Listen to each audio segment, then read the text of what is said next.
Thank you, Mr Speaker. My question is to the Treasurer.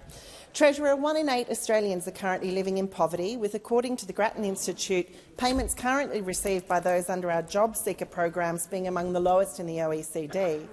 In their advice to government ahead of the federal budget, the Economic Inclusion Advisory Committee recommended the government commit to a substantial increase in the base rates of Jobseeker and related working age payments. What analysis did the government undertake in consideration of this recommendation that led them to choose not to act on the recommendation in the most recent budget?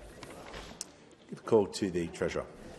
Thanks very much, Mr Speaker, and thanks to the honourable member for North Sydney for her question. We obviously take very seriously the recommendations of the Economic Inclusion Advisory Committee. I think from memory, and the relevant minister can correct me if I'm wrong, but I think we're acting or progressing on about half of the recommendations of that really important, well-regarded, well-respected committee. In the last budget, we increased in a permanent way the Jobseeker rate. In this budget, we went for another increase to Commonwealth rent assistance, which was recommended by the EAC, and we made other changes as well consistent with the recommendations of that body. What we have tried to do, Mr Speaker, and to the member for North Sydney over the course of our 3 budgets, is to provide cost of living help where we can, especially for the most vulnerable.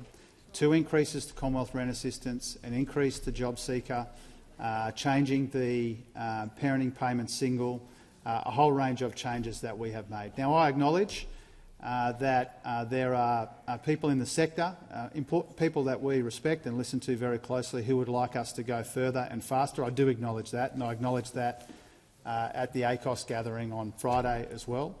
I have immense respect for the community groups and leaders who are calling for an even bigger increase to social security. As a Labor government, we will always look to do what we can to help people who are doing it especially tough. I think from memory, the expansion of the safety net is somewhere between, depending on what payment you're on, between $1,500 and $3,000 a year since we came to office. I acknowledge that when it comes to the working age payments, about 1/3 of that is us and about 2/3 of that is indexation. But when it comes to rent assistance, about 2/3 is us and 1/3 of that is indexation. Long way of saying, Mr Speaker, and to the honourable member, that we will continue to do what we can to help people who are doing it tough. We have made some progress, but we acknowledge in the member's question and in all of the engagement that the minister and I do with the sector that there is an appetite to go further. And what we have shown, I think, in the course of our 3 budgets is a willingness to do that.